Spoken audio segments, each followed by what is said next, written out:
देखो, सबका उम्र पूरा होता है। क्या होता है?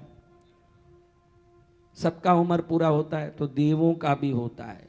शास्त्रों में कितने ब्रह्मा हो गए, एक चतुर्युग के एक ब्रह्मा बताए हैं। वो चतुर्युग होने के बाद अगले ब्रह्मा आते हैं, तो वो ब्रह्मा क्या हुए महाराज? क्या पद से निकाले गए? पद से नहीं, वो आत्मा उस देव पद से निकल के दूसरी जगह पहुंच जाती है, दूसरी योनि में पहुंच जाती है। तो जो दुर्गा सप्तशती में छठे अध्याय में दुर्गा सप्तशती का पाठ कौन किए हुए हैं? कोई हो तो हाँ सुना है? तो उसमें छठे अध्याय में पद्मावती है। तो ये पद्मावती देवी की आयु 2800, जो पद्मावती थी दुर्गा सप्तशती में 2850 वर्ष पहले उसकी आयु पूर्ण हो गई। क्या हो गई? आयु पूर्ण। वो उस देव रूप से निकल करके कई और जगह चली गई। वो जो पद्मावती का सिंहासन है वो खाली था। क्या था? खाली। उधर कोई नहीं था। काशी में ये पार्श्वनाथ का जन्म हुआ। आपको पता नहीं है कि क्यों पार्श्वनाथ की हम लोग पूजा करते हैं? ये आपको आज बता दूं ताकि आपको भी वो ज्ञान आए कि ये पार्श्वनाथ क्या है। किसी को पता नहीं। तो काशी में ये पार्श्वनाथ जैसे आपके नवनाथ है, मत्स्येंद्रनाथ, वैसे ये मोक्ष के लिए मात्र जीने वाले त्यागी, दयालु और सर्वोत्तम अहिंसा वाले, कभी एक घास पर भी नहीं चलें, किसी कीड़ी मकोड़ी को कभी नहीं मारे, सूर्यास्त के बाद भोजन नहीं करें, गर्म किया हुआ पानी ही पिए, शुद्ध व्रतों का पालन करें और पालन करने की प्रेरणा दें, ऐसे अहिंसा के त्यागी सिद्ध योगी सन्यासी हुए।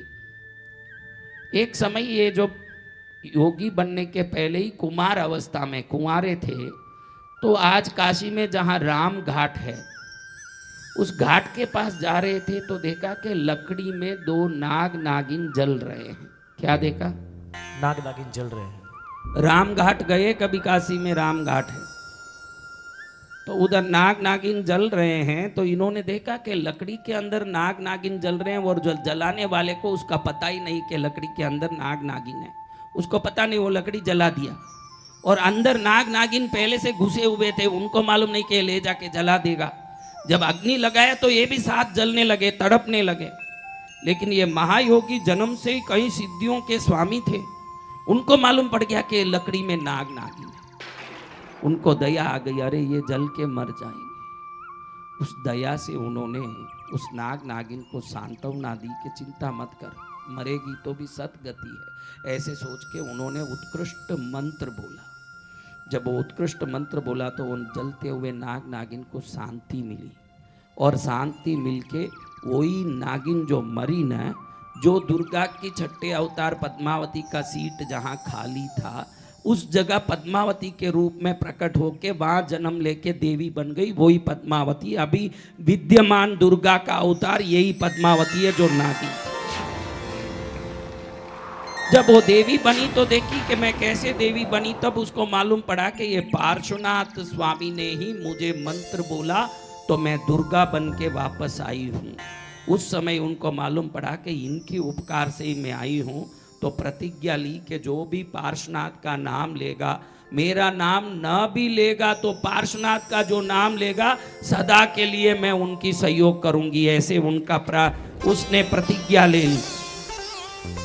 इसलिए पद्मावती जिस मंदिर में होती है वहां पार्श्वनाथ होते हैं। जिस मंदिर में पद्मावती होती है उधर पार्श्वनाथ होते हैं। दुर्गा के छठे अवतार ये पद्मावती देवी पार्श्वनाथ की उपासिका हो गई। दुर्गा की जो छठा अध्याय पढ़ा हो आपने, तो उसमें पन्नगादी पछेकराम विपुलारुणाम्बुज विष्टराम नागादीश्वर विष्टराम फणिपणोत्तम सुरत्नावलीम भास्वत देहलताम दिवाकर निभाम नेत्रत्रयोद्भासिताम माला कुंभ नीरजकराम चंद्रार्कचूड़ांबराम सर्वज्ञेश्वर भैरवांक निलयाम पद्मावतीम चिंतयेत। ये पद्मावती जब अपनी आयु पूर्ण होने के कारण वो जगह रिक्त था, उस जगह में जो आई वो पद्मावती हो गई। लेकिन इस पद्मावती को अपने जो नाग योनि में, देखो एक सर्प योनि को कौन मानता है? सांप बोले तो सब भागता है। उसको दुर्गा का रूप दे दिया ये योगी ने। तो वो देखे कि मेरे को नाग बन के वो भी जल के तड़प रही थी, मेरे को कितनी बड़ी सिद्ध योनि दे दिया इन्होंने। तब से जो पार्श्वनाथ का नाम कोई ले लें उन पर बहुत कृपा बरसाती है ये पद्मावती।